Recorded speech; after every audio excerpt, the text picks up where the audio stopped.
साल 2025 सबकी नजरें सोना और चांदी पर टिकी थीं, लेकिन पर्दे के पीछे एक और मेटल चुपचाप अपना खेल खेल रहा था।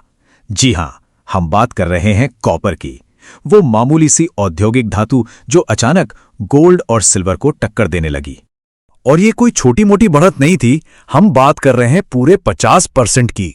2025 में कॉपर की कीमतों में इतना जबरदस्त उछाल आया कि बड़े बड़े मार्केट एक्सपर्ट्स भी हैरान रह गए। अचानक से कॉपर, गोल्ड और सिल्वर के साथ हेडलाइंस में था। लेकिन जानते हैं सबसे हैरान करने वाली बात क्या थी? इसकी स्पीड। सोचिए, साल के पहले 8 महीने मार्केट एकदम शांत सपाट, फिर अचानक अगस्त में कुछ हुआ और देखते ही देखते साल खत्म होते होते सिर्फ 4 महीनों के अंदर कीमतें 45% ऊपर चली गईं।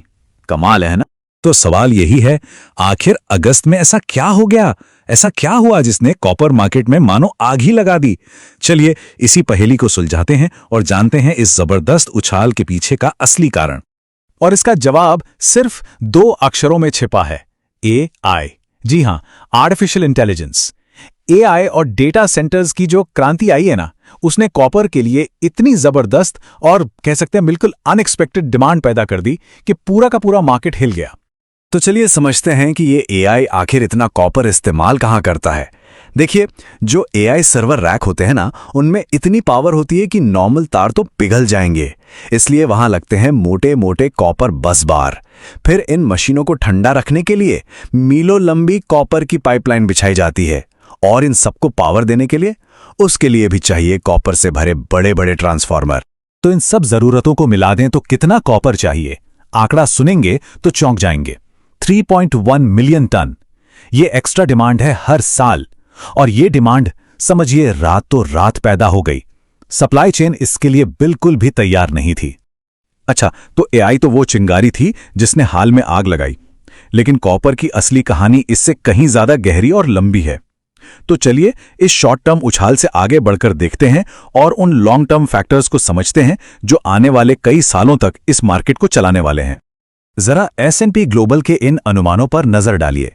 अगले 15 सालों में दुनिया भर में कॉपर की डिमांड में 50% का उछाल आने वाला है। मतलब आज की 28 मिलियन टन की डिमांड बढ़कर 42 मिलियन टन हो जाएगी। ये कोई मामूली बदलाव नहीं है, ये एक बहुत बड़ा शिफ्ट है। तो सवाल यह है कि ये एक्स्ट्रा डिमांड आएगी कहां से? देखिए, सबसे बड़ा हिस्सा करीब 50% तो आएगा ग्रीन एनर्जी से, मतलब इलेक्ट्रिक गाड़ियां, ग्रिड, ट्रांसफार्मर, ये सब। उसके बाद है कंस्ट्रक्शन जैसी नॉर्मल इकोनॉमिक एक्टिविटी। और हां, अब इस लिस्ट में AI और डेटा सेंटर भी एक बड़ा नाम बन चुके हैं। तो ठीक है, डिमांड तो आसमान छू रही है, लेकिन कहानी में एक ट्विस्ट है। सप्लाई साइड पर एक बहुत बड़ी प्रॉब्लम बनप रही है। मतलब इस बढ़ती डिमांड को पूरा करना उतना आसान नहीं होने वाला। सप्लाई की सबसे बड़ी मुश्किलों में से एक है ओर ग्रेड डिक्लाइन। अब यह थोड़ा टेक्निकल है, पर आसान भाषा में समझिए। दुनिया की जो बड़ी बड़ी कॉपर की खदानें हैं ना, जैसे चिली और पेरू में, वो अब पुरानी हो रही हैं।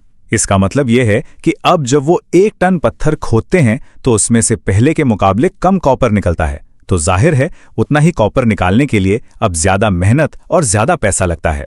और इसका नतीजा क्या होगा? नतीजा यह है कि 2040 तक हर साल 10 मिलियन टन कॉपर की कमी हो सकती है। जी हां, 10 मिलियन टन का सप्लाई गैप। यही वो मेन नंबर है जो कॉपर के लॉन्ग टर्म इन्वेस्टमेंट केस की नींव है। एक ऐसा गैप जिसे भरना बहुत मुश्किल होने वाला है। तो अब जब डिमांड सप्लाई की पूरी कहानी समझ आ गई है, तो अगला सवाल मन में यही आता है कि भाई इसमें इन्वेस्ट कैसे किया जाए। चलिए, जो भी रास्ते मौजूद हैं उन पर एक नजर डालते हैं। मोटे तौर पे देखें तो 2 तरीके हैं।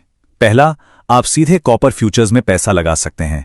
ये एकदम प्योर प्ले है, मतलब सीधा कॉपर की कीमत पर दाव। लेकिन हां, ये रिस्की है और इसके लिए एक्सपर्ट नॉलेज चाहिए। दूसरा तरीका है कॉपर माइनिंग करने वाली कंपनियों के शेयर खरीदना। ये ज्यादा आसान है, पर इसमें रिस्क सिर्फ कॉपर की कीमत का नहीं होता, बल्कि कंपनी के मैनेजमेंट, उसके कर्ज, इन सब चीजों का भी होता है। अब यहां एक जरूरी बात, अगर भारत में निवेश के मौके ढूंढ रहे हैं तो जनवरी 2026 तक देश में कोई भी लिस्टेड कॉपर ETF नहीं है। इसका मतलब है कि इन्वेस्ट करने के लिए ग्लोबल ऑप्शंस की तरफ देखना पड़ेगा। अगर ग्लोबल मार्केट की बात करें तो वहां कई ETF मौजूद हैं, जैसे IOPS है जो बड़ी और जानी मानी माइनिंग कंपनियों पर फोकस करता है। फिर है कॉपजे जो छोटी यानी जूनियर माइनर्स पर दांव लगाता है। इसमें रिस्क ज्यादा है तो रिवॉर्ड का पोटेंशियल भी ज्यादा है। और एक कॉपेक्स है जो पूरी इंडस्ट्री का एक ब्रॉड एक्सपोजर देता है। तो चलिए अब तक जो हमने समझा है उसे समेटते हैं। कॉपर को लेकर एक बुलिश यानी तेजी का माहौल तो है, लेकिन सिक्के का दूसरा पहलू यानी इसके रिस्क्स, उन्हें भी नजरअंदाज नहीं किया जा सकता। देखिए, कोई भी इन्वेस्टमेंट बिना रिस्क के तो होता नहीं। सबसे बड़ा रिस्क है चीन। वो दुनिया का सबसे बड़ा कॉपर कंज्यूमर है और अगर वहां की इकोनॉमी स्लो हुई तो डिमांड पर सीधा असर पड़ेगा। दूसरा, अगर AI बूम में कोई रुकावट आई तो वो भी एक प्रॉब्लम होगी। और जियोपॉलिटिक्स तो हमेशा ही एक वाइल्ड कार्ड की तरह है। शॉर्ट टर्म में कीमत कहां जाएगी ये अंदाजा लगाना तो लगभग नामुमकिन। और ये एक लाइन पूरी कहानी का सार बता देती है। लॉन्ग टर्म कहानी तो साफ है कि कमी होने वाली है, लेकिन शॉर्ट टर्म का रास्ता क्या होगा ये कोई नहीं जानता। और आखिर में ये हमें एक बड़े सवाल के साथ छोड़ जाता है। एनर्जी ट्रांजिशन से लेकर आर्टिफिशियल इंटेलिजेंस तक हर नई टेक्नोलॉजी कॉपर पर निर्भर है। तो क्या कॉपर चुपचाप हमारे भविष्य का सबसे जरूरी, सबसे क्रिटिकल मेटल बनता जा रहा है?